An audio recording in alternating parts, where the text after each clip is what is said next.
Hey everyone, my name is Thomas. Welcome to my channel. This is the RX-78-2 full helmet build series. Yes, it's another one.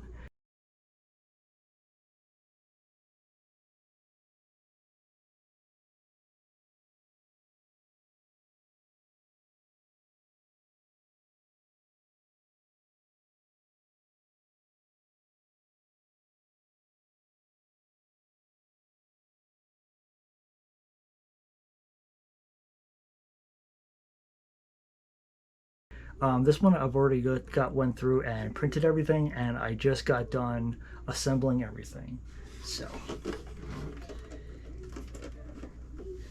here's the helmet. I got the files from Nikko Industries. Again, Nikko, thank you for these files. These are awesome. And so let's test this out. And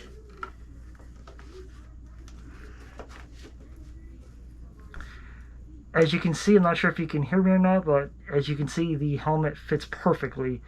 It is scaled extremely well. I used ArmorSmith to scale it.